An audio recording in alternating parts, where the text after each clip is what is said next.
চলুন প্রথমে আমরা জেনে নিচ্ছি আমাদের প্রজেক্টে কয়টা ডেটাবেজের টেবিল থাকবে। তো প্রত্যেকটা টেবিল আমরা যদি মডেল হিসাবে দেখি তাহলে সেটা আমরা দেখতে পারি, কোনো প্রবলেম নাই। মডেল হিসেবে কল্পনা করতে পারি অথবা টেবিল হিসেবে কল্পনা করতে পারি। আমরা সাধারণত কাজটা করব MySQL ডাটাবেজ ইউজ করে। তো সেক্ষেত্রে আমরা MySQL ডাটাবেজের আমাদের টোটাল 8টা টেবিল প্রাথমিকভাবে আমাদের এই প্রজেক্টে লাগবে। অর্থাৎ প্রজেক্টটা যে করব আমরা ফুল স্ট্যাক একটা প্রজেক্ট করতে যাচ্ছি, সেটার জন্য আমাদের কি কি টেবিল লাগবে সেটা এখানে বিস্তারিত আলোচনা করব। তো তখন প্রথমে আমাদের যেটা করতে হবে সেটা হলো প্রথমে লাগবে আমাদের ইউজার নামে একটা টেবিল। অর্থাৎ ইউজার যে আসবে তাদের ইনফরমেশনগুলো আমরা এখানে এই টেবিলের মধ্যে রেখে দেব। তো কয়টা ফিল্ড থাকবে দেখি। প্রথম ইউজারের নাম থাকবে, একটা ইমেল অ্যাড্রেস, তারপরে ইউজার যে লগ ইন করবে সেই পাসওয়ার্ডটা থাকবে, দেন ফোন নাম্বার, ইউজারের একটা ইমেজ অ্যাভাটার থাকবে, থাকতেও পারে নাও থাকতে পারে। ই কমার্স ওয়েবসাইটের মধ্যে ইউজার তার নিজের ছবি ইউজ করতেও পারে নাও করতে পারে, কোনো প্রবলেম নেই। যেহেতু আমরা তার প্রোফাইল বানাচ্ছি সেই ক্ষেত্রে আমরা এই অপশনটা রেখে দিচ্ছি। এইখানে দেখুন রোল আছে ইউজারের। রোল আমরা 2-3টা রোল আপাতত ম্যানেজ করব। একটা হলো একজন অ্যাডমিন যেটা ম্যানেজ করবে, একজন ইউজার অর্থাৎ ইউজার যে আমাদের এখানে কাস্টমার সে থাকবে, এবং আমরা ডেভেলপারদের জন্য একটা রোল রেখে দিব। বাট এটা নিয়ে এখনও ওই রকমভাবে কাজ করতেছি না, আমরা মূলত কাজ করতেছি ইউজার এবং অ্যাডমিন নিয়ে। ওকে, প্রত্যেকটা ইউজারের শর্ট একটা বায়ো থাকবে, বেশি লং বায়ো আমরা নিব না, লং ডিটেলস তার আমাদের দরকার নেই। দেন আমাদের একটা কলাম থাকবে, সেটা হলো ইমেল ভেরিফাই অ্যাড। এইটা আপাতত আমাদের দরকার হচ্ছে না। আমরা পরবর্তীতে যদি কোনো প্রজেক্টে ইমেইল ভেরিফাই করার প্রয়োজন মনে করি তখন সেই এই ফিল্ডটা কাজ করবে। আপাতত এটা নাল থাকবে, সমস্যা নেই অন্তপক্ষে এই প্রজেক্টের জন্য। তো দেন সর্বশেষ রিমেম্বার টোকেন। এটাও কিন্তু আপনাদের দেখবেন যে লগ ইন করার সময় নিচে একটা অপশন দেয়া থাকে যে রিমেম্বার মি, অর্থাৎ আপনি যে আইডি পাসওয়ার্ডটা আপনার ব্রাউজারে সেট করে রাখবেন কিনা এই ধরনের কিছু একটা রিমেম্বার একটা টোকেন, সেইটাও আমাদের এই ফিল্ড থেকে এসে ডাটাবেজে জমা হবে। অর্থাৎ আপনি বারবার যেন এটা লগ ইন করতে হাতে টাইপ করতে না দিতে হয়। ওকে, দেন আমাদের থাকবে প্রোডাক্ট টেবিল। প্রোডাক্টের যেই প্রোডাক্টগুলো থাকবে আমরা যেগুলো শো করব ওয়েবসাইটে, সেগুলোর কী কী ইনফরমেশন আমাদের এই ডাটাবেজে থাকবে সেটা হলো এই দিন এখানে টাইটেল থাকবে, ডেসক্রিপশন, ইমেজ থাকবে। প্রত্যেকটার জন্য আমরা এটা ইমেজের একটা অ্যারেও নিতে পারতাম। আসলে বর্তমান যুগের যে ই কমার্স ওয়েবসাইটগুলো এইগুলো ইমেজ অ্যারে হিসেবে নেয়, তা আমি নিতে পারতাম ইমেজ অ্যারে হিসেবে, কোনো ব্যাপার না। টাইপটা চেঞ্জ করে মাল্টিপল ইমেজ আমরা নিতেই পারি, কিন্তু আমি এই প্রজেক্টটা ছোট করার জন্যই মূলত একটা ইমেজ নিয়েছি একটা প্রোডাক্টের জন্য। ওকে, দেন আমরা প্রাইস নিব। প্রাইস প্রোডাক্টের প্রত্যেকটা তো প্রাইস থাকবে, এবং ডিসকাউন্টের নামে একটা অপশন থাকবে, যেখানে অনেক ক্ষেত্রে দেখা যায় যে এত% ডিসকাউন্ট, এত পূর্বের দাম ছিল বর্তমানে এটা দাম, এই ধরনের কিছু। আর এসকিউ একটা কোড থাকবে, এটা সাধারণত যারা ডেলিভারি ম্যান এবং প্রোডাক্টটা চিনতে এটা কোম্পানির একটা সুবিধা, বা পাবলিক যদি এসকিউ কোডটা বলতে পারে হ্যাঁ আমি ওই কোড নাম্বারের প্রোডাক্টটা অর্ডার করেছিলাম, তো সেক্ষেত্রেও একটা সুবিধা আছে। যাই হোক, এসকিউ বিষয়টা পাবলিকের আসলে দরকার নাই, যেটা কোম্পানি ম্যানেজ করে, কোম্পানি যে হার্ড প্রোডাক্টগুলো এইগুলোর ক্ষেত্রে ম্যানেজ করে। ওকে, দেন আমাদের প্রোডাক্টের একটা স্ট্যাটাস থাকবে, 2টা স্ট্যাটাস, একটা থাকবে ড্রাফট এবং একটা থাকবে পাবলিশড। যখন প্রোডাক্টটা পাবলিশড করব তখন আমাদের এই স্ট্যাটাসটা পাবলিশড হবে। ওকে, দেন প্রত্যেকটা প্রোডাক্টের একটা করে ইনভেন্টরি থাকবে, কারণ প্রোডাক্টটা আসলে এই প্রোডাক্টটা নিলাম এটা তো পাবলিক নিতে পারবে না, কারণ এটা কয়টা কোয়ান্টিটি আছে, স্টকে আছে কয়টা, এটা তো জানতে হবে। এইখানে দেখুন ইনভেন্টরি সেটা ম্যানেজ করে দিচ্ছে। আমাদের প্রোডাক্ট ক্রিয়েট করার সাথে সাথেই কিন্তু ইনভেন্টরি একটা ক্রিয়েট হবে, ওই প্রোডাক্টের ওই ইনভেন্টরিটা ম্যানেজ করতে হবে। এটাতে কী কী থাকবে, প্রোডাক্টের যে আইডিটা সেটা ইনভেন্টরিতে থাকবে, এসকিউ কোড প্রোডাক্টে যেটা থাকবে ইনভেন্টরিতে সেম কোডটাই থাকবে। দেন আমাদের প্রোডাক্টের একটা কোয়ান্টিটি থাকবে, এটা স্পেলিংটা মিস্টেক হয়েছে, কোনো প্রবলেম নেই, আমি এটা কাজ করার জন্য সময় ঠিক করে নেব। এবং রিজার্ভ কোয়ান্টিটি, রিভার্স হয়েছে, আচ্ছা সরি টু সে, আমরা এটা রিভার্স হবে না, রিজার্ভ কোয়ান্টিটি হবে। এটা যখন কাজ করব তখন ম্যানেজ করে নিব। আর এটা হলো লো স্টক থ্রেশহোল্ড, এটা আমাদের দেখবেন যে অনেক ই কমার্স ওয়েবসাইটে দেখবেন যে লো স্টক লো দেখায়, কোয়ান্টিটি আছে বাট লো দেখায়, এইটা ম্যানেজ করার জন্য এটা ব্যবহার করা হয়। সো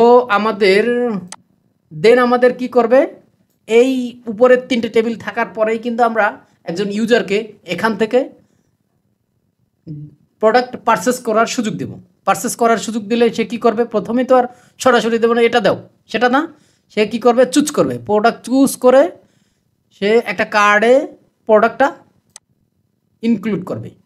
এই কার্ডের আমরা কি করতে থাকতেছি, যে ইউজার কার্ড চুজ করতেছে অর্থাৎ প্রোডাক্ট চুজ করতেছে মূলত তার ইউজার আইডি অথবা সেশন আইডি দুইটার একটা থাকলেই হয়। যেমন গেস্ট ইউজারের জন্য সেশন আইডিটা ম্যানেজ করলে হবে, আর আমাদের যেটা আইডি পাসওয়ার্ড দেয় ইউজার, এদের তো আমি চিনি, এই জন্য এদের ইউজার আইডিটা। ওকে, দেন প্রত্যেকটা কার্ডের আন্ডারে প্রত্যেকটা ইউজার অনেকগুলো কার্ড ম্যানেজ করতে পারবে, কার্ডের আইটেম আলাদা আলাদা থাকতে পারবে।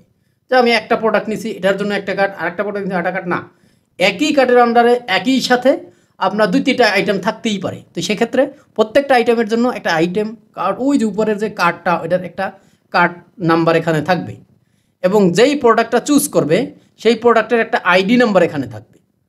ওই যে আমাদের প্রোডাক্ট যেটা না, ওই এটা এই প্রোডাক্টটা এটার একটা আইডি এখানে থাকবে যে এত আইডির প্রোডাক্টটা চুজ করছে, এবং কোয়ান্টিটি কয়টা, ওই প্রোডাক্ট আসলে কয়টা চুজ করছে সেটা, এবং প্রাইসটা থাকবে যে ওই প্রোডাক্টের প্রাইস কত।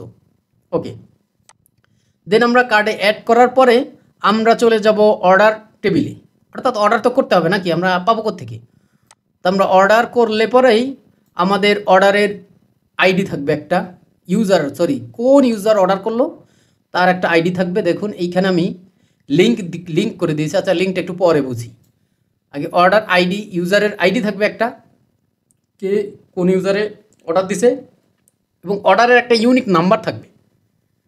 আসলে অর্ডার এইটা নাম্বার, এটা অটো জেনারেট হবে, সমস্যা নেই, এটা আমাদের ম্যানুয়ালি লিখতে হবে না।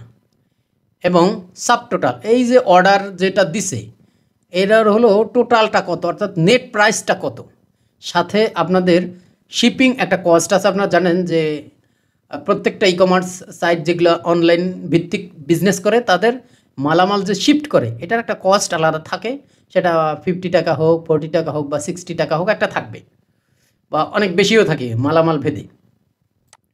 দেন তারপরে এই কস্টটা সাধারণত আপনারা বুঝেন, তো একটা দোকান থেকে একটা মাল কিনে নিয়ে আসলে আপনার বাসায় আসলে তো একটা কস্ট দরকারই হয়, এটা আপনার বাসায় এসে দিয়ে যায় বিদায় শিপিং কস্টটা। ওকে, দেন আমাদের এই যে সাব টোটাল এবং শিপিং কস্ট এই দুইটা মিলে আমাদের টোটাল টাকাটা আমরা এখানে রাখবো। এইখানে কিন্তু আর একটা অপশন আমরা দিতে পারতাম, সেটা হলো ভ্যাট। এই ভ্যাটটা আসলে আমাদের ফাঁকি দেওয়া ঠিক হয়নি, এটা আসলে সরকারকে ফাঁকি দেওয়া হয়েছে। আচ্ছা প্রবলেম নাই, রিয়াল যখন কাজ করব অবশ্যই এই একটা ফিল্ড যুক্ত করতেই পারবো, সমস্যা নেই, ওটার সাথে যোগ করে তারপরে আমরা সেটা এখানে টোটালে বসাই দেবো। এবং এইখানে অর্ডারের একটা স্ট্যাটাস থাকবে, স্ট্যাটাসটা কি মূলত, এটা অর্ডার পেন্ডিং অবস্থায় আছে নাকি ডেলিভারি হয়ে গেছে নাকি শিপিং অবস্থায় আছে, এইটা ম্যানেজ করার জন্য। দেন শেষে থাকবে পেমেন্ট স্ট্যাটাস, আসলে পেমেন্টটা কোন মেথডে করছে, নাকি পেন্ডিং রাখছে টাকা দেয়নি, নাকি সিলেক্ট করছে যে ক্যাশ অন ডেলিভারিতে নিবে, নাকি অনলাইন থেকে পেমেন্ট করছে। তো এটার 2-3টা অপশন আমরা রাখবো, সেটা হলো হয়তো বা পেইড থাকবে, নয়তো আনপেইড থাকবে, নয়তো ক্যাশ অন ডেলিভারি থাকবে। যে আনপেইড অর্থাৎ প্রোডাক্টটা পুরোপুরি পারচেস করেনি বিধায় আনপেইড আছে, যদি পারচেস করা হয়ে যেত তাহলে তো হয়তো বা ক্যাশ অন ডেলিভারি অথবা পেমেন্ট স্ট্যাটাস পেইড, দুইটা একটা হবেই। ওকে, দেন আমাদের এই প্রত্যেকটা প্রোডাক্টের একটা আইটেম থাকবে, এটা হলো এটা হলো অর্ডারের তো একটা আইটেম থাকবে, কয়টা অর্ডার করছে সেটা অর্ডার আইডি, প্রোডাক্ট থাকবে একটা প্রোডাক্ট আইডি, যে কয়টা কোন প্রোডাক্টটা অর্ডার করছে, কোয়ান্টিটি কত, ইউনিট প্রাইস কত, আর টোটাল প্রাইসটা কত, এটা প্রত্যেকটা অর্ডারের আইটেমের মধ্যে থাকবে। দেন আমাদের এই প্রোডাক্টটা অর্ডার করলেই তো হচ্ছে না, কে অর্ডার করছে, নাম ঠিকানা দরকার আছে না, আছে তো অবশ্যই। তো সেক্ষেত্রে আমরা যেটা ম্যানেজ করব, শিপিং অ্যাড্রেসে আমরা কি করব, এই যে অর্ডারটা করলাম এই অর্ডারের একটা আইডি শিপিং অ্যাড্রেসে রাখবো, অর্থাৎ কোন অর্ডারের অ্যাগেনিস্টে এই শিপিং অ্যাড্রেসটা দিছে সেটা। দেন যে অ্যাড্রেস দিছে তার নামটা, ফোন নাম্বার, অ্যাড্রেস, আর বাড়ি কোথায়, ভাই বাড়ি না খুঁজে পাইলে তো তাহলে তো কোথায় ডেলিভারি দেব। দেন আমাদের একটা সিটি থাকবে, কোন শহর থেকে, পোস্টাল কোড এবং কান্ট্রি। আমরা মূলত এখন বাংলাদেশ নিয়ে কাজ করতেছি, আপনারা যদি অন্য কোনো দেশের হয়ে থাকেন করতে পারেন, সমস্যা নাই। আমরা এটা ফিল্ডে রাখবো না, এটা ডিফল্টভাবে হার্ড কোডে লিখে দিব। তো এটা আপনারা যদি ফিল্ড হিসেবে রাখলে রাখতে পারেন, সমস্যা নাই।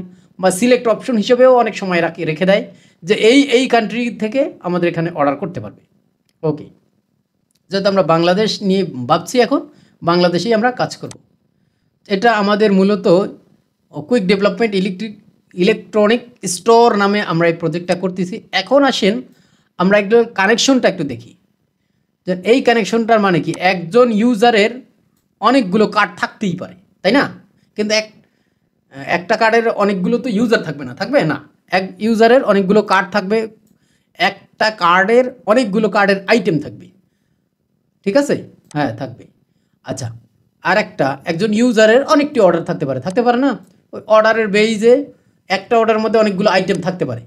আবার প্রত্যেকটা অর্ডারের জন্য দেখুন, এইখানে দেখুন, এটা 1-to-1 রিলেশন, একটা অর্ডারের জন্য একটা শিপিং অ্যাড্রেস, তাই না?